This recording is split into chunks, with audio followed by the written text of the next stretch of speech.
आज हम जो करने वाले हैं उससे पहले अभी तक हम करके क्या आए हैं, जो पुराना हम क्या पढ़ के आए हैं। जो हमने जब से बायोस्टैट शुरू करी थी तो हमने इसका इंट्रो करा था, जनरल बायोस्टैट का। बायोस्टैट के इंट्रो के बाद में मैंने तुम्हें थोड़ा सा बताया था कि डेटा के बारे में, उसके डेटा का क्या चीज होती है और फिर उसकी प्रेजेंटेशन के बारे में। ठीक है, तो हम डेटा वर्ड वहीं से शुरू करते जा रहे थे और उसके बाद में बताया था मैंने तुमको सैम्पलिंग के बारे में। ठीक है, और सैम्पलिंग के बाद मैंने तुम्हें बताया था उसकी कलेक्शन के बारे में। कलेक्शन के बाद मैंने तुम्हें बताया था उसकी मैनेजमेंट के बारे में। तो ये क्या था? Data presentation, data sampling, data collection, data management. तो आज जो हम करने वाले हैं वो है स्केल। ये वर्ड स्केल क्या आता है? जब हम ये समझ रहे थे कि हम पहले समझ रहे थे कि डेटा क्या था, डेटा कितने टाइप का था, डेटा कैसा कैसा हो सकता है, फिर उसको अगर प्रेजेंट करना पड़ेगा तो ये कैसे हम करते हैं, ग्राफ में, टैब में। फिर डेटा को कलेक्ट करने के लिए हम ये बना रहे थे कि डेटा को जो हम कलेक्ट करेंगे वो कलेक्ट करने के लिए लोग कैसे सिलेक्ट करने हैं। मतलब अगर हमने 150 लोगों पर स्टडी करनी है तो वो कौन से 150 लोग होंगे, तो ये बता रहा था ये। तो इन 150 लोगों का कि से हमको जिस तरीके का डेटा निकालना है, किस तरीके का डेटा निकालना है, वो बता रहा था ये। डेटा को प्रेजेंट कैसे करना है ये बात अलग है। ठीक है, तो ये कौन लोग होंगे, इसका आंसर हम ये कहते थे कि कौन से 150 लोग। तो ये हमें ये इसका आंसर ये देता था। उसके बाद में हमें देता था कि भाई इसमें से डेटा ये कौन सी तरीके का डेटा चाहिए तुम्हें, क्वालिटेटिव क्वांटिटेटिव क्या चाहिए। फिर इसको कलेक्ट कैसे करोगे। मान लिया कि उसको कहते कि फिर हम क्वेश्चनर पूछते हैं, जिस तरीके में तुमको इंटरव्यू लेना क्या लेना है, वो कलेक्शन करने का तरीका। अगर सिलेक्ट कर लिया था कि इस तरीके का डेटा करना है, उसके बाद हम कह रहे थे कि भाई वो डेटा करेंगे कैसे, वो सवाल कैसे कहां से आएगा वो डेटा, कि इनसे क्वेश्चनर इंटरव्यू ये वाला लेंगे। अब फिर मैंने तुम्हें ये बताया था इसका मैनेजमेंट करना, जो कि काफी स्टार्टिंग से लेकर एंड तक चल रहा होता है। इस मैनेजमेंट वर्ड का मतलब ये होता है। तो इसमें क्या कर रहे थे कि अगर जो हम ये सवाल वगैरह पूछेंगे, इसको नोट करने में ज्यादा ध्यान कैसे रखना है, आगे से लेकर पीछे तक यहाँ गलती हो सकती है, यहीं कहीं कहीं पे भी गलती हो सकती है, तो वो उसके मैनेजमेंट में वर्ड यूज करते थे।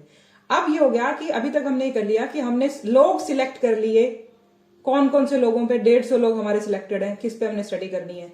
हमारे क्वेश्चंस रेडी हैं, हमने उनसे पूछना क्या है। क्वेश्चन पूछने के बाद में जो हम उनसे मतलब हम एरर्स ना हो हमारे, इसके बाद में तो हमें एरर के लिए मैनेजमेंट सीख लिया कि हम जो सवाल पूछ रहे हैं या तो बनाने में गलती ना हो जाए, पूछने में गलती ना हो जाए, नोट करने में गलती ना हो जाए, अपलोड करने में गलती ना हो जाए, रिकॉर्ड रखने में गलती ना हो जाए। यहां तक कि हम ये कर रहे थे इसके अंदर। लेकिन आज हम क्या कर रहे हैं, ये जो क्वेश्चंस हैं इसके अगर आंसर्स मिलेंगे तो हम एक्सपेक्ट क्या करें। क्या मतलब एक्सपेक्ट क्या करें? मतलब क्वेश्चंस जो होंगे उस क्वेश्चन के आंसर्स के ऑप्शन जो हमने पिछली बार बताए थे कि उस क्वेश्चन के आंसर क्या है। एक आंसर हो सकता है, ओपन एंडेड हो सकता है, लिख दो डॉट डॉट डॉट डॉट, अपना आंसर खुद लिखो, या मल्टीपल चॉइस 1 2 3 4 ऑप्शंस दे दिए, उसमें से किसी पे एक पे क्लिक कर देगा, या डबल पे करना है या ट्रिपल पे करना है। ठीक है, क्या करना है। या तुम सोचते थे कि भाई पेन के बारे में होता था कि भाई ये सवाल है तुमको कितना पेन हो रहा है, तो वो कहता है भाई यहां से लेकर यहां तक एक तैयार कर दो, 1 नंबर 2 नंबर 3 नंबर 4 नंबर 5 और ऐसे करके 10 नंबर तक पेन हो रहा है। यहाँ पे यहाँ बोलोगे तुम पेन, सिवियर पेन, सॉरी यहाँ तो 1 है ना, तो ये कहोगे कि नो पेन, 0 से स्टार्ट हुआ है, और यहाँ 10 हो गया तो सिवियर पेन।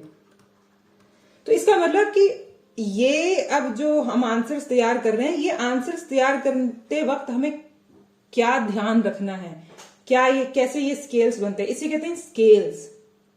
कि भाई जो हमने तैयार करा ना 1 2 3 4, और ये जो तैयार करी है मेजरमेंट, तो जो हम वर्ड स्केल पढ़ते थे, जो हम फुट्टा यूज करते थे नापने के लिए, तो क्या होता था कि भाई किसी चीज को हमने नापना है तो नापने के लिए कोई ना कोई फीता तैयार करना पड़ेगा।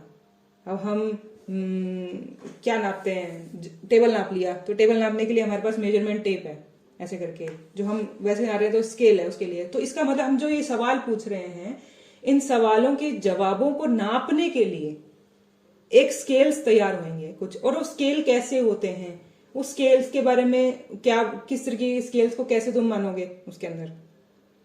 ठीक है, मतलब कैसे इंटरप्रेट करोगे, कैसे बेटर बनाने की कोशिश, कैसे सही, कौन सा सवाल किसके लिए कौन सा स्केल लगेगा, ये इस तरीके का सवाल है इसमें इस तरीके का स्केल लगेगा, ये क्या मतलब है। मतलब आज हम ये पढ़ने वाले हैं इसके बारे में। ठीक है, तो इससे थोड़ा देगा। और ये कहाँ चीज यूज होएगी, ये यूज होएगी अपने थ्योरी में भी पूछते हैं। ये तो है ही कि थ्योरी में पूछते हैं, कई जगह शॉर्ट नोट में आता है। बड़ा क्वेश्चन तो शायद मेरे को लगता नहीं कभी आया हो, लेकिन प्रैक्टिकली तो इसका बहुत ज्यादा इंपॉर्टेंस है। प्रैक्टिकली तो है ही कि भाई प्रैक्टिकली तो सारा मतलब ही प्रैक्टिकल इसके का है, और तो बात ही क्या है इसके अंदर। ठीक है, तो जो अपने पढ़ने वाले हैं स्केल्स ऑफ मेजरमेंट, तो उसका मतलब हम कुछ मेजर कर रहे हैं। तो मेजर कर रहे हैं मतलब हम नाप रहे हैं। तो पहले तो हमको ये पढ़ना पड़ेगा कि भाई नापते कैसे कैसे हैं, मतलब नापने का क्या मतलब इसे। तो मेजरमेंट, ये तुमको दिख रहा है ना आई थिंक, हाँ। तो मेजरमेंट का क्या मतलब है? Measurement is the assessment of numbers to events और objects according to set of the rules. During measurement we devise some form of scale in the range and then transform or map the properties. Last में क्या, generally there are 4 types of measurement. सीधी सी बात, किसी चीज को, किसी object को, किसी इवेंट को, या किसी कोई भी घटना घट रही है, अगर हमें को उसका मापदंड बनाना है तो कुछ ना कुछ मापदंड बनाने के लिए, उसको नापने तोलने के लिए किसी किसी तरीके का फीता तैयार करना पड़ेगा। अब ये डिपेंड करता है कि हमने किस तरीके की चीज को नापना है। तो हमें तो पहले पता होना चाहिए कि चीजें होते कितने तरीके की हैं, मेजरमेंट स्केल हो कितने तरीके के सकते हैं, जिसमें से हमें कौन सा वाला यूज करना है वो बात अलग है उसके अंदर। तो पहले तो ये है कि measurement scales, in this chapter we will discuss different types of measurement scale, their applications. In addition the different interface that we can draw from the scales, हम उसका क्या मतलब निकाल सकते हैं, एंड रिलेवेंट स्टैटिकल टेस्ट, और कौन से टेस्ट इस पे लगते हैं। टेस्ट मतलब जो हम लास्ट में पढ़ने वाले थे कि भाई इस तरीके का डेटा इकट्ठा करने के बाद, स्केल्स के लिखने के बाद, इसका बाद में एनालिसिस भी तो करना पड़ेगा। यहाँ ये सिर्फ कहां तक है कि हमने क्वेश्चन पूछ लिया और उसके बाद जवाब है, जवाब वो किस तरीके के से दे। मैं उसको जो जवाब देने वाला है तो मैं उसको जवाब देने का मेथड दे रही हूं कि तुम लाइन लगा के, मैं उसका वो लाइन लगा के, एक सेकेंड, मैं उसे ऑप्शंस दे दूं कि भाई ये लो ऐसे करके कि ये एक ऑप्शन, ये दूसरा ऑप्शन, ये तीसरा ऑप्शन, इसमें से तू कोई किसी एक पे टिक कर दे, या ये जैसे स्केल दे दूं, इसमें से तू बता कि 1 2 3 4 5 6 7 8 इनमें से कौन सी जगह पे है। तो ये 2 अलग अलग तरीके हुए, या कोई और तरीका भी होता है ऐसे करने का, या मतलब किस तरीके। तो इसका मतलब ये है कि भाई जो हमारे लिए रिलेवेंट है, बाद में अगर इन दोनों की बात, अब इसका डेटा कैसे इकट्ठा होगा और इसका डेटा कैसे इकट्ठा होगा, बाद में इसका एनालिसिस कैसे होगा, उसके अकॉर्डिंग की भी क्या करना है। ठीक है, तो जो फर्स्ट चीज है वो है नॉमिनल स्केल, दूसरा है ऑर्डिनल स्केल। जो नॉमिनल का क्या मतलब होता है, कैटेगरी। दूसरा है ऑर्डिनल स्केल, जिसे हम लगभग रैंक या ऑर्डर कहते हैं, या कहते हैं अगला है इंटरवल स्केल, फिर है रेशो स्केल, जिसे हम न्यूमेरिकल स्कोरिंग या इसको कहते हैं इंटरवल स्कोरिंग। मोटे मोटे तौर पे इसका वर्ड का क्या मतलब है, नॉमिनल में सिर्फ नामकरण किया जाता है। नामकरण जैसे मेल और फीमेल, एग्जांपल है male female, urban rural, Hindu Muslim Christian, इनका, या फिर तुम कर दो ब्लड ग्रुप जैसे ए और बी है, या फिर तुम जैसे कि किसी चीज का नंबर दे दो, जैसे मेल को अगर तुमने 1 नंबर दे दिया और फीमेल को 2 नंबर लिख दिया, लेकिन इस 1 और 2 का मैथमेटिकली कोई मतलब नहीं है। जैसे कि मैं अगर यहाँ पे लिख दूं, यहाँ पे मैं यहाँ पे 4 लोगों के नाम लिखने थे, ABCD, तो ये भी नाम है, इन नाम का कोई मतलब नहीं है। मतलब जैसे ये नाम लिखने के बाद में इसका जेंडर निकाल दिया, मतलब का क्या मतलब, जेंडर निकाला है। तो यहां देखा मैंने कि जेंडर के अंदर ये ए है मेल, ये है फीमेल, फिर ये फीमेल है और ये मेल है, ऐसे करके। लेकिन मैं इसको सीधा ऐसे भी लिख सकती हूँ या किसी और तरीके भी लिख सकती हूँ कि अगर मैं मेल होता है, मेल को मैं 1 लिखूंगी, अगर फीमेल होता है तो मैं इसको 2 लिखूंगी, ये बात है। ठीक है, तो अगर मैं इसको ऐसे लिखूं, ऐसे चेंज करूं, तो मेल को मैं यहां लिख रही हूं 1, फीमेल को 2 2 1, लेकिन इसका मतलब ये नहीं है कि मैं इनको ए 2 और 2 4, ए 5 और ये 6 जोड़ लूंगी। ये 1 या 2 का मतलब वही है जो एम और एफ का मतलब है। तो इसका मतलब जो ये कैटेगरी को रिप्रेजेंट कर रहा है, ये वाली चीज। तो ये 1 2 अगर लिखते भी हो तो उसका कोई मैथमेटिकली मीनिंग नहीं होता। ऐसे करके मैथमेटिक का मीनिंग मतलब तुम उसको जोड़ बाकी गुणा कर सकते हो, वो वाली बात होती है। तो कहीं पे भी करोगे तो उसका सिर्फ एक मतलब वहां पहुंच जाएगा कि ये 1 नंबर, 2 नंबर, 3 नंबर, 4 नंबर। उसका ये नहीं है कि 1 के बाद 2 आता है, 2 के बाद 3 आता है, 3 के बाद 4 आता है, कोई मीनिंग नहीं होता। यहाँ पे मैं इसको 1 भी लिख सकती थी और इसको मैं 5 भी लिख सकती थी। तो यहाँ पे 1 लिखूंगी और 5 लिखूंगी। तो फीमेल को मैं 5 भी लिख सकती हूँ, 5 5 1 1। तो इसका कोई मतलब नहीं है, 1 का मतलब और 5 का मतलब गुणा बाकी में कोई मतलब नहीं है उसका, ठीक है। लेकिन मुझे वहां कोड वर्ड कोडिंग कर दी ना एक तरीके से, यहाँ पे कोड कर दिया उसका मैंने। तो मेल फीमेल सीधा लिख दो या ये लिख दो। तो जहां पे अब इससे होगा क्या, इससे इट इंडिकेट्स नो ऑर्डर, कोई ऑर्डर नहीं होता। अब पहले मैं मेल लिखूं या पहले मैं फीमेल लिखूं, इससे कोई फर्क नहीं पड़ता। ये तो यहाँ पे लिख दिया, इसके अंदर आ गया कि मेल पहले आया था फीमेल आया था, लेकिन अगर किसी लिस्ट के अंदर मेल पहले लिखना है या फीमेल पहले लिखना है, इससे कोई फर्क नहीं पड़ने वाला। तो कैटेगरी वाले का आगे पीछे का कोई मतलब नहीं होता। Distinct relationship and no arithmetic origin. Arithmetic मतलब यही तो मैं बोल रही थी, 1 2 3 4 इसका जोड़ बाकी कुछ नहीं है। तो इसका कोई मतलब नहीं है इनका आपस में। नाम तो सीधा अर्बन या रूरल, फिर तो कोई मतलब ऐसे समझ नहीं आता कि भाई इनका क्या, और कोई मैथ थोड़ा लग रही है इस वर्ड के ऊपर, और कोई इनका आपस में कोई रिश्ता मतलब ऐसा किसी तरीके का नहीं होता, ठीक है। There is no generally use measure of dispersion.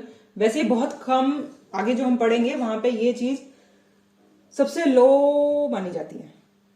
लो मानी जाती है मतलब इसका इंपॉर्टेंस बाकी चारों में से सबसे कम इसका माना जाता है, 4 जो है इसके अंदर। Among the measure of central tendency only mode can be applied in nominal scale. जो आगे हम पढ़ने वाले हैं कुछ वर्ड होता है, मीन, मीडियन, मोड। इसके अंदर से ये जो मोड होता है वो नॉमिनल में लगता है, ये दोनों नहीं लगते इसके अंदर। इसका क्या मतलब है आगे जब ये पढ़ेंगे और समझ में आएगा इसके अंदर। और टेस्ट है की स्क्वायर टेस्ट, जो इस पे लगता है सबसे ज्यादा। तो 2 चीज, इसका आगे टेबल बना रखा है उसमें समझ में आ जाएगा, इसमें लिखा हुआ है। तो ये इतनी सी बात है। इसमें सिर्फ जैसे यहाँ लिखा हुआ है कि एग्जाम्पल दिया कि अगर एक प्लेयर है उसकी जर्सी का नंबर 99 है, तो इससे कोई मतलब नहीं है। 99 का मतलब ये नहीं है कि वो भाई सबसे बड़े बड़े स्कोर करने वाला है, या 1 स्कोर, अगर किसी जर्सी का नंबर 1 है तो सिर्फ उसका नामकरण है, इतना याद रखने वाला। तो नॉमिनल या कैटेगरी जिसको नामकरण के लिए कहते हैं, ठीक है। दूसरा है ऑर्डिनल। अब इसी को, ये भी नामकरण ही है लेकिन नामकरण का इसका ऑर्डर है। जैसे एग्जांपल से, जैसे कि एक्यूट रेस्पिरेटरी इन्फेक्शन था, ARI था किसी को, तो इन्होंने बोल दिया no pneumonia, pneumonia, severe pneumonia, very severe pneumonia. और ये कैसे लिखा जाएगा, नो निमोनिया पहले, फिर लिखोगे तुम निमोनिया, फिर लिखोगे कि तुम सिवियर निमोनिया, और उसके बाद तुम लिखोगे कि वेरी सिवियर निमोनिया, ऐसे करके। तो इस तरीके से तुम एक के बाद एक लिखोगे, तो इसमें समझ में आता है कि तुम ऑर्डर बना रहे हो या रैंकिंग दे रहे हो एक तरीके से। तो ये कैसे लिखी जाती है, लोएस्ट से हाईएस्ट की तरफ लिखी जाती है। ज्यादातर हाईएस्ट से लोअर भी लिख सकते हो, लेकिन ज्यादातर लोएस्ट से हाईएस्ट लिखी जाती है। And ratio scale is highest to order. ये जो रेशियो वाला है आगे वाला, ये हाईएस्ट से लोअर की तरफ लिखा जाता है। वैसे मोस्टली ये भी लिख सकते हैं, लेकिन मैक्सिमम जगह यही मिलेगा कि लोएस्ट टू हायर की तरफ मिलेगा तुम्हें। जैसे मैंने भी जो स्केल बनाया था ये वाला, तो लोएस्ट से हायर की तरफ था एक तरीके से उसके अंदर।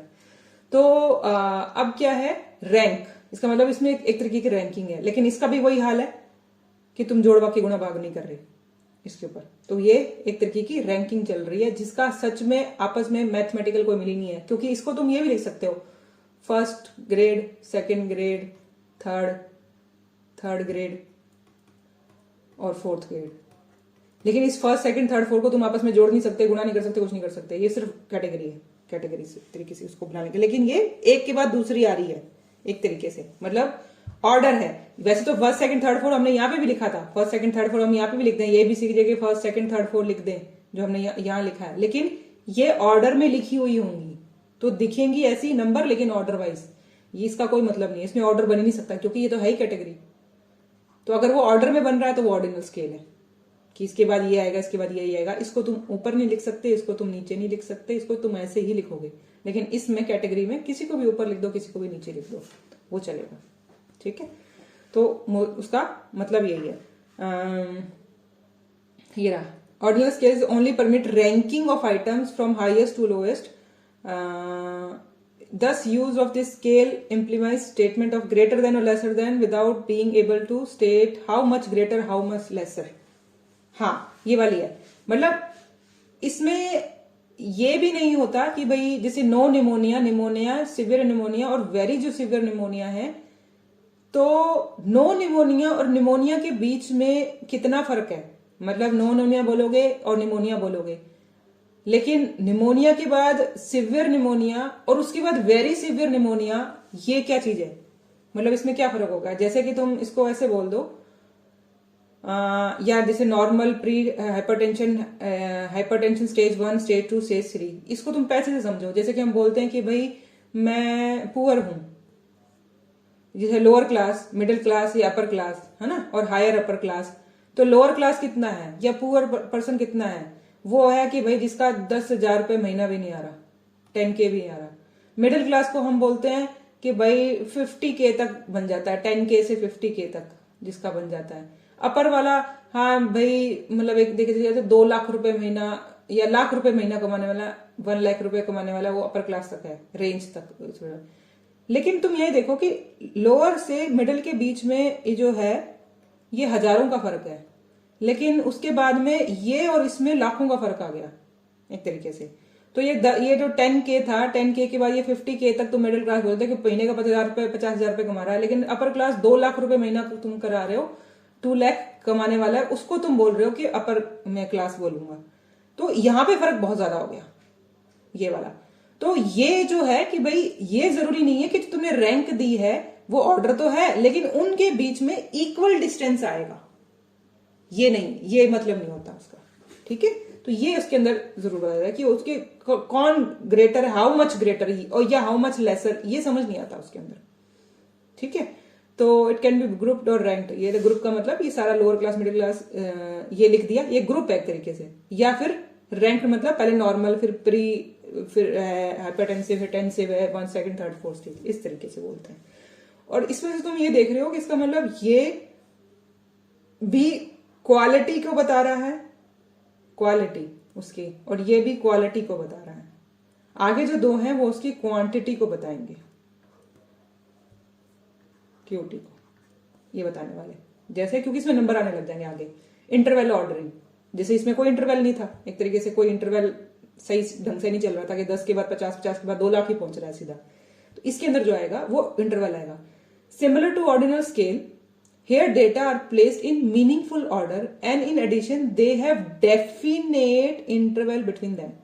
The intervals can also be measured, माप सकते हो. जैसे टेम्परेचर की बात कर रही है कि भाई 0 डिग्री सेंटीग्रेड, 0 के बाद 10 है, 50 है, 100 है, जो भी है, तो उनका बीच में उतना ही फर्क होता है.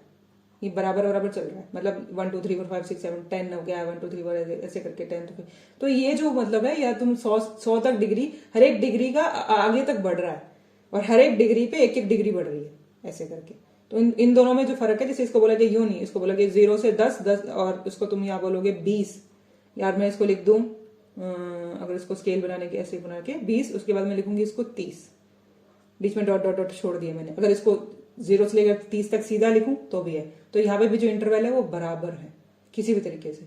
तो और स्टार्ट हो रहा है and we do not have absolute zero. Absolute zero का मतलब इस स्केल के अंदर जो ये 0 है, ये लिखने के लिए तो 0 है, लेकिन सच में इसका मीनिंग समझोगे तो मतलब के तौर पे इस 0 का मतलब नहीं है. मतलब 10 डिग्री टेम्परेचर होना, 20 डिग्री टेम्परेचर होना, 30 डिग्री टेम्परेचर होना, समझ में आ रहा है, टेम्परेचर बढ़ रहा है. लेकिन 0 डिग्री टेम्परेचर होने का मतलब ये नहीं होता कि भाई टेम्परेचर है ही नहीं. समझ आई? मतलब उसके ये बात, मतलब ये कंफ्यूज करने वाले होती है. टेम्परेचर है ही नहीं मतलब जैसे तुम बोलते हो कि भाई मैं रोज के 10 रुपए कमाता हूं, 20 रुपए कमाता हूं, 30 रुपए कमाता हूं, और ये कहेगा कि मैं तो रोज का 0 रुपया कमाता हूं. तो 0 रुपए का मतलब सच में उसकी जेब खाली है. तो वो होता है एब्सोल्यूट जीरो, कि जिसमें सच में उसका मतलब 0 का मतलब 0 है. लेकिन यहां पे इस 0 का मतलब बिल्कुल 0 नहीं है. टेम्परेचर की स्केल में कहा जाता है कि भाई हीट इतनी मिनिमम है, मतलब वो फ्रीजिंग में चली गई है, हीट फिर भी कहीं नापोगे किसी और तरीके से तो उसमें हीट मिलेगी। हाँ, वो इतनी कम है जिसको हम जीरो बोल रहे हैं, लेकिन है, एब्सेंट नहीं है ऐसे वाली। तो 1 डिग्री 2 डिग्री 3 डिग्री कि हाँ 1 नोट बहुत कम है, लेकिन जीरो का मतलब यहाँ पे एब्सोल्यूट जीरो नहीं होता एक तरीके से। तो ये इसमें याद रखने वाला होता है।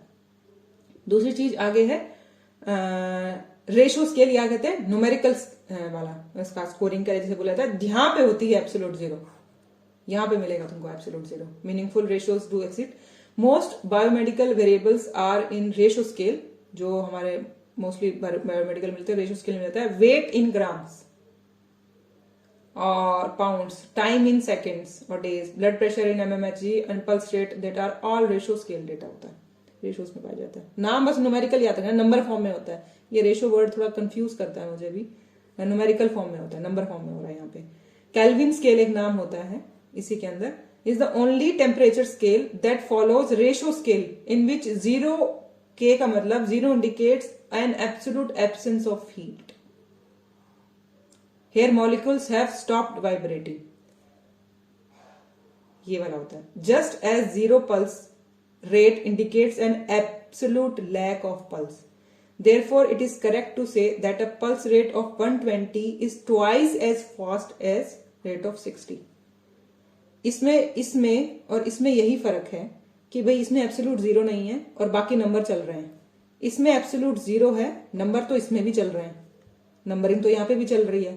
फर्क इतना है कि 0 डिग्री के बाद में 10 डिग्री का मतलब 10 गुना हीट होना, और 10 के बाद 20 डिग्री का मतलब इसका आगे 10 गुना होना या इसका आगे 10 गुना फिर होना, ऐसे नहीं होता। इसे नहीं कहते कि 5 डिग्री में जो जितनी हीट है 10 डिग्री में उससे 5 गुना ज्यादा हीट होएगी, फिर 15 डिग्री में 10 से 5 गुना ज्यादा हीट होएगी, ऐसे नहीं होता। समझने के लिए होता है, प्रैक्टिकली नहीं होता यहाँ पे। लेकिन यहाँ जो न्यूमेरिकल स्केल है इसमें ऐसा हो रहा है। जैसे बोलेंगे कि भाई 1 पल्स है, 2 पल्स है, 3 पल्स है, 4 पल्स है, 5 पल्स है, 6 पल्स है, ऐसे करते हैं 120 जैसे पल्स है, तो जो 60 नंबर की पल्स है उससे दुगनी पल्स है, 120 पल्स है, तो एग्जैक्टली यहाँ पे उस दुगने को तुम मानते हो, तो दिस इज लाइक ट्वाइस। तो इसके अंदर और इसमें ये फर्क होगा, लेकिन ये भी नंबर है, क्वांटिटी क्वांटिटी, तो ये क्वालिटी क्वालिटी, इस तरीके से। ये बहुत ही सिंपल है, बहुत ही बेसिक है, लेकिन जब तुम कल को आगे इसमें अप्लाई करने लगोगे ना तो ये बहुत दोबारा कंफ्यूज करेगी। ये पेज तुमको बारी बारी पढ़ना पड़ेगा ऐसे करके, ठीक है। अरे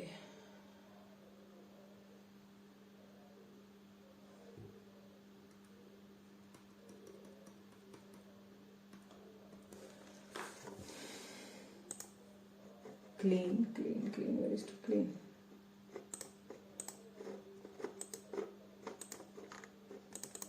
अरे हैंगी कर दिया,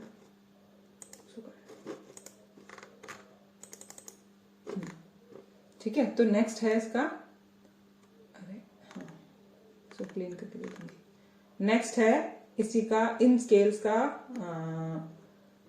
ये इन्होंने एक चार्ट बना रखा है जिससे कुछ कैरेक्टरिस्टिक्स हैं।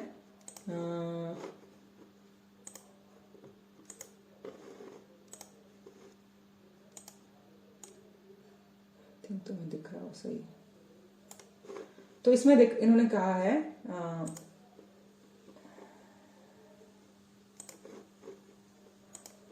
ये देखो, इसे कैरेक्टरिस्टिक इन्होंने लिया डिस्ट्रिक्टिवनेस या रैंक या ऑर्डर या डेफिनेटिव इंटरवल या एब्सोल्यूट जीरो या क्वालिटेटिव डेटा या क्वांटिटेटिव डेटा या नॉन पैरामीट्रिक टेस्ट या पैरामीट्रिक टेस्ट। ये हम बाद में पढ़ेंगे तो समझ में आ जाएगा, लेकिन टेस्ट की बारे में बात हो रही है। तो ये चारों में होती है, अलग अलग समझ में है, मतलब ये चारों अलग अलग हैं। रैंकिंग किस में हो रही है, एक तरीके से ऑर्डर में आ रहा है, इसमें भी आ रहा है, ऑर्डर में आ रहा है। इस इंटरवल वाले में भी तुम ऑर्डर बना सकते हो, रेशियो वाले में भी ऑर्डर बना सकते हो। और डेफिनेट इंटरवल सिर्फ इन दोनों में हो रहा है बराबर, 10 के बाद 20, 20 के बाद 30, और यहाँ पे भी 1 2 3 4 ऐसे करके डेफिनेट। एब्सोल्यूट जीरो सिर्फ इसमें पाया जा रहा है। क्वालिटेटिव बताया था कि क्वालिटेटिव पहले 2 के, क्वांटिटेटिव ये 2 बाद के हैं। नॉन पैरामेट्रिक टेस्ट और पैरामेट्रिक टेस्ट क्या होते हैं वो आगे बताऊंगी, उसके अंदर आएगा, लेकिन ये यहाँ पे इन दोनों में होते हैं। चारों नॉन पैरामेट्रिक्स में लगते हैं, पैरामेट्रिक इसमें लगते हैं। इसके अंदर higher order scale can be converted to lower order scale but not vice versa. मतलब जैसे कि हाइट है, अगर तुम उसको रेशियो स्केल में जैसे नंबरिंग फॉर्म में जैसे सेंटीमीटर्स में नाप लेते हो फिर 1 सेंटीमीटर के बाद में तुम ये उसको बाद में उसको कन्वर्ट कर देते हो कि भाई जो इससे बड़े होंगे, मान लिया 5-6 फीट से बड़े हैं तो उसको मैं टॉल बोलूंगा। नाप रहे हो, मतलब किसी का फीता लेके तुम नाप रहे हो और देख रहे हो, तुमने नोट कर लिए 10 के 10 लोग थे, 1 2 3 4 5 6 7 8 9 10, इसमें हर एक का तुमने हाइट नोट कर लिया, इसका इतना, इसका इतना, इसका इतना, ऐसे करके तुमने 10 लोगों के हाइट नोट कर लिए हैं। अब तुमने ये नोट करने के बाद तुम ये डिसाइड कर सकते हो कि भाई अगर तो 6 से बड़े हैं तो मैं उसको बोलूंगा टॉल, अगर 6 से छोटे हैं, मतलब 4 से छोटे हैं तो मैं उसको बोलूंगा स्मॉल, बीच वालों को तो मीडियम बोल दो। तो इस तरीके से तुमने इसको एक बार नोट करने के बाद इसमें कन्वर्ट कर सकते हो। लेकिन तुम सीधा ही 1 2 3 4 5 6 7 जब 10 तक तुम नोट कर रहे थे, तो जब तुम पहले पे फीता लगा रहे थे, तो अगर तुमने देखा कि 6 से बड़ा है तो तुम सीधा यहां पे टॉल लिख दो। यहां देखा कि तुमने 4 और 6 के बीच में है तो तुमने यहां लिख दिया मीडियम। तुमने नोट नहीं किया कितना है, तुमने तो बस नापा और वहीं देखा, लेकिन डेटा इस तरीके से नोट कर लिया। अब तुम बाद में इसको इस तरीके से कन्वर्ट तो नहीं कर सकते ना, नंबरिंग में तो नहीं डिवाइड कर सकते। पहले तुम नंबर में एक पूरे का 10 का नाम लिखो, नंबर में नोट करो, नंबर में नोट करने के बाद में तुम उसके बारे में कैटेगरी में कन्वर्ट कर दो। लेकिन पहले ही जब तुमने कैटेगरी में लिख दिया तो बाद में तुम नंबर में कन्वर्ट नहीं कर सकते। ये वाली बात होती है। ये बहुत ही छोटी सी बेसिक सी बातें हैं, लेकिन आगे काम आती हैं। अब ये है जो 4 हम बेसिक्स पढ़ के आए हैं, नॉमिनल, ऑर्डिनल, इंटरवल और रेशो। इसके आगे कुछ स्पेसिफिक हम आगे और पढ़ते हैं जो हम यूज करते हैं। Lens cart, like art, sorry like art, lens cart याद आता है मुझे। लाइक आर्ट में जिसे कहते हैं सबमिट स्केल। अरे यार ये कैसे डिलीट भी होता है, होगा से इसके अंदर।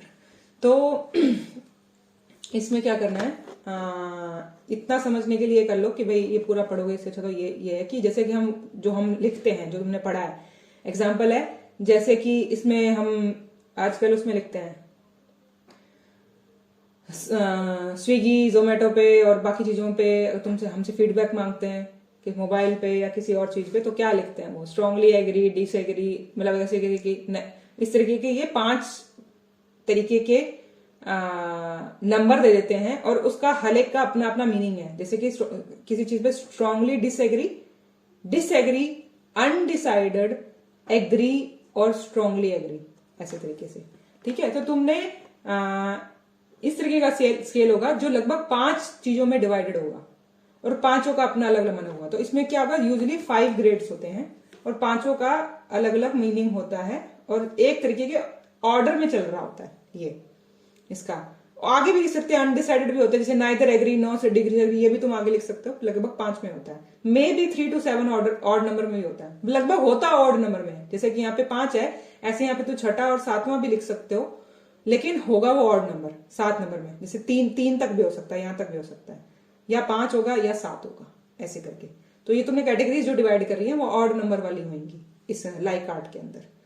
और जिसके अंदर लगभग जो सेंटर वाला होगा, सेंटर वाला मान लिया अगर 1 2 3 ही है, 3 ही थे, तो जो बीच वाला होगा जो स्ट्रांगली एग्री, स्ट्रांगली डिसएग्री, बीच वाला डिसएग्री, ऐसे करके। तो जो सेंटर वाला होगा वो न्यूट्रल होगा। जैसे कि इसमें ये 5 स्केल थे, इसमें 5वां क्या था, पहला है स्ट्रांगली एग्री, लास्ट वाला है स्ट्रांग मतलब डिसएग्री और दूसरा है एग्री, बीच वाला है अनडिसाइडेड। तो बीच वाला एक न्यूट्रल रिस्पॉन्स आएगा ऐसे। तो जहां तक जब तुम्हें न्यूट्रल रिस्पॉन्सेस चाहिए की रिक्वायरमेंट भी हो सकती है, मतलब सारे स्केल की तो है ही, लेकिन अगर किसी जगह पे कि भाई ज्यादा तुमने ये क्वेश्चन पूछा, जैसे हम पायलट स्टडी करते हैं, तो ज्यादातर अगर न्यूट्रल रिस्पॉन्सेज मिलने लग जाएं किसी सवाल के, तो तुम्हें ये स्केल बदल देना है। जैसे यहाँ पे लिखा हुआ, where there is a multiple item it is recommended that the order of response be revised for some time to prevent subjective to opt of similar pattern response और ऑलवेज स्ट्रांगली एग्री। नहीं, इसमें यहाँ नहीं लिखा हुआ, एक line और लिखी हुई है, इसमें कहीं लिखी होगी उसके अंदर, तो आगे वाले में है। तो उसमें क्या है, स्केल बदल देते हैं। सेम आगे वाला एक और स्केल होता है जिसमें क्या करते हैं, जैसे ये बोला कि ये ऑड नंबर्स में 5 नंबर, उसको 4 नंबर तक ही रहने देंगे और ये वाला गायब कर देंगे। तो 1 2 3 और 4 ही रहने देंगे आगे वाले स्केल के अंदर। तुम्हें साथ में ही बता रही हूँ मैं 2 स्केल्स। तो इस तरीके से ये 5 में डिवाइडेड है। 5 में से बीच वाला न्यूट्रल है, एक स्ट्रॉन्ग पॉजिटिव है, एक स्ट्रॉन्ग नेगेटिव है, एक साइड ऐसी है। अब क्या करना है, इसका क्या मतलब, इसमें बहुत लोगों ने, 5 लोगों ने ये आंसर दिया, 10 लोगों ने ये आंसर दिया, 16 लोगों ने ये आंसर दिया, 20 लोगों ने ये आंसर दिया, 2 लोगों ने ये आंसर दिया। तो ये तुमने नंबर ऑफ पीपल है जिन लोगों ने, टोटल कितने थे, जितने भी लोग हैं टोटल आ गए इसका टोटल। तो अब तुम क्या रिस्पॉन्स करोगे, इसको तुमने क्या दिया, जैसे कि 10 इंटू 1, हर एक का अपना नंबर है, 10 नंबर इसको मिलेंगे, 10 नंबर इसको मिलेंगे, 10 नंबर इसको मिलेंगे, 10 नंबर इसको मिलेंगे, 10 नंबर इसको मिलेंगे, पॉइंट्स है। तो 10 लोग पाने वाले 5 लोग, आई थिंक ऐसा ही है कुछ, 10 इंटू 1, 10 इंटू 3 ऐसे करके, और उसके बाद इसका टोटल कर लोगे तो इससे पता चलेगा कि किसको ज्यादा रिस्पॉन्स मिल रहा है। अब यहाँ तो इसका नंबर आएगा 50, इसको मिले, मैंने यहाँ बताया कि 6 लोग हैं, कितने थे 6 लोग, तो 10 60, इसको नंबर मिला। 16 इंटू 10, ये तो 160 नंबर हो गया, और यहाँ हो गया 10 20 200 नंबर हो गया, और यहाँ पे मान लिया मैंने 2 लोग थे तो 20। तो इसका मतलब 160 सबसे ज्यादा जो लोगों ने फीडबैक दिया वो अनडिसाइडेड था, कुछ भी ये इधर उधर नहीं, 200 लोगों का। तो ये था इसका मतलब, जो तुमने क्वेश्चन पूछा है उसका आंसर ज्यादा लोगों ने एग्री दिया। तो ये एक तरीका है उसका निकालने का मतलब। और इसके अंदर जैसे ये 4, अभी आगे वाला जो बोला है कि भाई जहां अगर तुम्हें मिला कि ज्यादातर अगर ये मिल रहा है तो बीच वाला हटा दो, ये वाला रिस्पॉन्स ये गलत आता है, तो वहां तुम 4 स्केल्स में ही डिवाइड कर दो, ऑलवेज ओपन ऐसे करके 4 पॉइंट लाइकर्ट स्केल बोलते हैं उसे। अब इसके अंदर क्या है, 2 तरीके से होता है, क्वालिटेटिवली अटेंड करते हैं, क्वांटिटेटिवली भी जो डेटा उसको बनाते हैं उसके लिए। ये इतना डेप्थ में जाने की जरूरत नहीं है, ये इसलिए मैंने आगे का तुमको नहीं बताया। तुमको सिर्फ इतना समझना है कि ऐसे कोई लाइकर्ट स्केल है जिसमें 5 भाग में डिवाइडेड है, एक स्ट्रॉन्ग पॉजिटिव है, एक स्ट्रॉन्ग नेगेटिव है, बीच का एक न्यूट्रल पॉइंट है, हर एक पॉइंट के इक्वल नंबर है, नंबर ऑफ पीपल कितने होते हैं उनसे उसको डिवाइड करके जोड़ बाकी कर लेते हैं उसका, बस। और जहां हमारी स्टडी में अगर बारी बारी ये आता है उसके, तो हमारे को उसका आंसर नहीं मिलेगा। हमारे सवाल का अगर आधे से ज्यादा लोगों ने, मान लिया 200 लोगों ने ये आंसर दे दिया होता तो हमको उसका कोई मतलब हमारे ढंग से उसकी स्टडी नहीं होती भी, लोग तो बीच का रास्ता निकल लिए, तो हमें उस स्टडी का कोई ढंग से आंसर नहीं मिलेगा। तो इसलिए अगर ऐसा कुछ मिल रहा है पायलट स्टडी में, तो तुम अपना जो फाइनल स्टडी के अंदर करोगे कि ये वाला साइड हटा ही दो, 4 पूछने लग जाओ। अब तो लोगों को कुछ तो बताना ही पड़ेगा इसके लिए, ठीक है। तो लाइकर्ट स्केल हो गया। नेक्स्ट है, एक और है वो, हाँ, कहाँ नहीं यूज करना है लाइकर्ट स्केल। बस ये 1 2 3 ही पेज हैं ये वाले, ये पढ़ लेते हैं। लाइकर्ट स्केल है, हाँ किसी ने कुछ पूछा, अरे सुन ले इतना सा पेज है, उसके बाद कल नया टॉपिक है। क्या है, क्योंकि ये डेप्थ में नहीं पढ़ने वाला, ऊपर से बताने वाला है, फोटो खींच लो, इसको स्टडी कर लेना, बताते हैं। लाइकर्ट स्केल कहाँ नहीं यूज करना, 4 पॉइंट कहाँ नहीं करना। Likert scale is not suitable circumstances where people tend to take the stance of neutrality, जो मैंने बता दिया कि लोग बीच का रास्ता लेने लग जाएंगे, वहां पे नहीं लगा सकते, फिर तुमको 4 पॉइंट वाला लेना पड़ेगा। अब 4 पॉइंट वाले का क्या फॉर्मेट है, 4 पॉइंट फोर्स फॉर्मेट जो वाला होता है वो ये वाला, इसको भी बोलते हैं, जो पहले बताया था उसको भी उसमें ले सकते हैं। तो 4 पॉइंट इसका नाम ही अलग दे दिया इस तरह से। तो 4 पॉइंट फोर्स चॉइस फॉर्मेट बोलता है कि तुमको जबरदस्ती ये चूज करने के लिए बोल रहा है कि भाई ये चारों में से चूज करो, तो इसको बोलते हैं 4 पॉइंट फोर्स फॉर्मेट।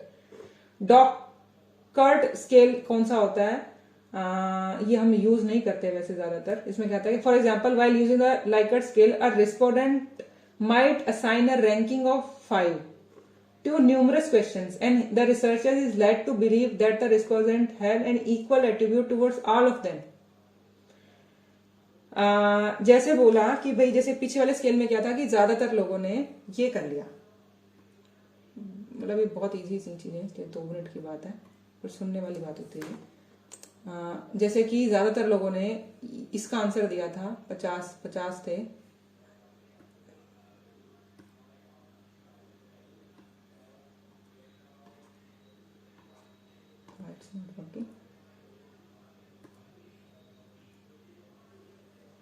हाँ, जैसे इसने बोला कि भाई 50 लोगों ने इसका आंसर दिया था और मैंने इसको 10 नंबर दिया था, तो नंबर आ गया, इसका आंसर आ गया 500। तो तुम देख रहे हो कि एक बंदा कोई था इसमें से, जब एक बंदे का तुमने आंसर क्वेश्चन उठाया, एक बंदे के क्वेश्चन थे, क्वेश्चन, अरे अच्छा यहाँ लिखा जाएगा, पहला जो बंदा था उसके लिए ये क्वेश्चन नंबर 1 है। उसका जो ये 50 लोग हैं तो उसका मैं 50 को अगर मैं बोलूं ABCD ऐसे करके डी करके मतलब ये ऐसे करके नाम लिख दिया, तो ए बंदा जो है उसने ये आंसर दिया है स्ट्रांगली वाला, फोर्थ नंबर दिया है। अब इसी ए बंदे का मैंने कोई दूसरा क्वेश्चन उठाया, उसने वहां पे भी फोर्थ का ही आंसर दे रखा है। फिर ए का मैंने कोई तीसरा क्वेश्चन उठाया, उसने वहां पे भी फोर्थ दे रखा है। तो तुम देख रहे हो कि ये जो ए बंदा है इसने लगभग चीजों का आंसर यही दिया है। अब इसका मतलब ये नहीं है समझना कि भाई उसका सच में मीनिंग यही है, मतलब वो ज्यादातर उसके आंसर अगर 4 डिग्री के तो हाईली स्ट्रांग सच में वो फील करता है, मतलब मे बी उसके इस रिस्पॉन्स से हम जो इंटरप्रिटेशन निकालेंगे वो गलत होगी। तो इसके लिए हम कहा जाता है कि जब इसका और आगे स्पेसिफिक क्वेश्चन दिया जाता है कि हमें समझाओ कि तुम इसके बारे में क्या मतलब फील करते हो, तो सेकंड इसके आगे लिखा जाता है after completing the Likert scale the respondent are then asked to rank the activities from most favourite to least favourite. अब इनके अंदर जो ये सारे क्वेश्चन है ना, इसमें से उससे बोला जाता है कि इसको तू रैंक दे दे कि भाई ये वाले को तू कहेगा कि हाँ यार ये तो पक्का ही पक्का था, ये वाला भी पक्का ही पक्का था, मैं इतना ही स्ट्रांगली फील करता हूं, लेकिन ये वाला ना मैं इतना स्ट्रांगली फील नहीं करता, ये ठीक है, ये वाला भी मैं इतना स्ट्रांगली फील नहीं करता, अरे इसको तो तुम कैंसिल कर सकते हो चलेगा, ये वाला भी कैंसिल कर सकते हो तो चलेगा। तो यहां एक बार कंप्लीट करने के बाद हम उनसे फिर से इसकी एक्सप्लेनेशन मांगते हैं, तो पता चलता है कि उसने चारों पे टिक तो कर दिया था लेकिन सच में वो ऐसा फील नहीं करता। तो आगे का स्केल है, इसके आगे प्लस स्केल है, उसे डॉकार्ट स्केल कहते हैं, ये वाला इसके आगे का स्केल है। अब ये लास्ट वाला है वो है ये विजुअल एनालॉग जो हम यूज करते हैं, पेन वाला, वही वाला 0 से लेकर 10 तक, इसमें नो पेन सीवियर पेन, इसकी ये लाइन बनाई जाती है जो 10 सेंटीमीटर लॉन्ग होती है, मतलब 10 सेंटीमीटर मतलब जो कि हम 0 से 10 तक ही ले रहे होते हैं, हम कितना भी ले सकते हैं, वो अंदाजे से चल रहा होता है। और ये है क्या, इसे पेन यूनिट्स बोलते हैं। जैसे कि पेशेंट से बोला जाता है, और ये हॉरिजॉन्टली लगाई जाती है, वर्टिकली भी लगाई जाती है। हॉरिजॉन्टली मतलब ये तुम स्केल ऐसे बना के देते हो, ऐसे करके तो पेशेंट को बोलते हो ये रहा 1 2 3 4 5 6, इसमें से निशान लगाओ कि तुम कहाँ फील कर रहे हो। तो इस पूरे स्केल के अंदर वो देखता है पेन कितना हो रहा है जी, वो कहीं जाके लगाता है हाँ शायद इतना हो रहा है जी, ऐसे करके। तो ये यहाँ लगा दिया, अब तुम कैलकुलेट कर लोगे कि भाई ये इसका क्या मतलब है इसका। और लेकिन तुम ये ऐसे वर्टिकली भी बना सकते हो, ऐसे करके ऊपर से लेकर नीचे तक ऐसे करके। तो तुम कहोगे भाई यहाँ बताओ यहाँ से तुम्हारा पेन कहाँ हो रहा है, ऐसे करके। ज्यादातर लोग ये हॉरिजॉन्टल वाला बनाते हैं, वर्टिकल वाला नहीं बनाते इसके अंदर। तो ये जो इसे कहते हैं विजुअल एनालॉग स्केल, आंख से देख के तुम कितना फील कर रहे हो वहां बता दिया। यहाँ पे तो उसको बताना पड़ रहा है ना, यहाँ पे वो टिक कर रहा है एक तरीके से, ये वाला टिक कर रहा है, और यहाँ पे वो पूरे स्केल के ऊपर खुद ही निशान लगा रहा है एक तरीके से। तो विजुअल एनालॉग स्केल बोलते हैं ऐसे वाला इसको। और बस इसके बाद खत्म है ये। जैसे वर्टिकल और हॉरिजॉन्टल स्केल इसको बोला जाता है। आगे जो ये स्केल होएगा वो एसडी और मीन निकालने में यूज होएगा, इतना डेप्थ से मत जाओ, आगे जो पढ़ेंगे तो उसमें बताएगा। कुछ ये स्केल्स के नाम है जो हम ज्यादातर नहीं बताते, जैसे एक और स्केल है, मतलब हम यूज नहीं कर रहे। हम ज्यादातर क्या यूज कर रहे हैं प्रैक्टिकली, ये पेन वाला स्केल यूज कर रहे हैं और लाइकार्ट वाला स्केल यूज कर रहे हैं।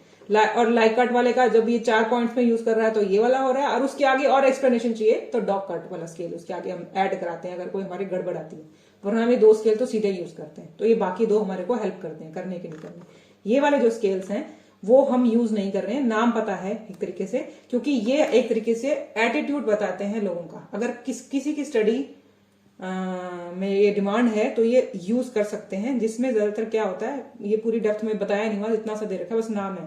डिफरेंट स्केल या थंडरस्टॉर्म, ये बहुत बड़े बड़े मतलब थे इसके। This scale has been widely used for measure attitude towards various issues. बहुत सारे चीजों का एक साथ दे दिया जाता है शायद, वो वाला इतना याद रखना। और इसमें ये दिखाया जाता है स्केल एनालिसिस या गॉटमैन स्क्लेरोग्राम बोला था। It consist of series of statement to which a respondent express his agreement और डिसएग्रीमेंट। जैसे बहुत सारे सवाल पूछ लेते हैं, उसे आगे लिख देते हैं एग्री या डिसएग्री, मतलब 2 ही आंसर्स हैं, ऐसे इसके हैं ऐसे। तो लेकिन सीरीज ऑफ क्वेश्चंस के साथ होता है। इसमें क्या होता है कि भाई इसमें भी how do you rate your stay in the hospital. तो इसने जैसे कि हमने वहां पे क्या किया था, पेन पे नो पेन और सिवियर पेन लिखा था, लेकिन बीच में भी नंबरिंग लिखी थी।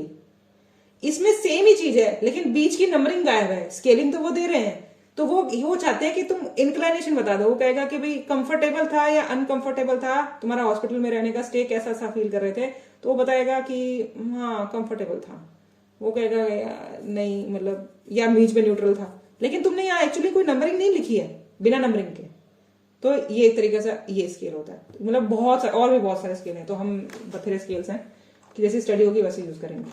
तो दिस आर सम बेसिक्स कि भाई कैसा होता है इसके अंदर, क्यों स्केल्स यूज हो रहे हैं, और स्केल्स को शुरू करने से पहले क्या किस तरीके के होते हैं, नॉमिनल, ऑर्डिनल, इंटरवल, रेशो, ये वाला, और 2 क्वालिटेटिव है, 2 इसमें से क्वांटिटेटिव है, उसमें किस तरीके के पैरामीटर्स उसमें लग रहे हैं, मतलब जो टेस्ट वगैरह होते हैं ये सब दे रखा है यहाँ पे, और कौन से हम यूज कर रहे हैं, लाइक कार्ड वाला कर रहे हैं, कैसे गिनते हैं, ये तरीका है गिनने का, उसको नापने का, और उसके बाद हम क्या कर रहे हैं, दूसरा 2 स्केल्स हैं, 4 स्टेज वाला, डॉग कार्ट वाला, और विजुअल एनालिसिस वाला, विजुअल एनालॉग स्केल। तो ये 4 तरीके हैं इसके अंदर। ठीक है, तो डन फॉर द डे।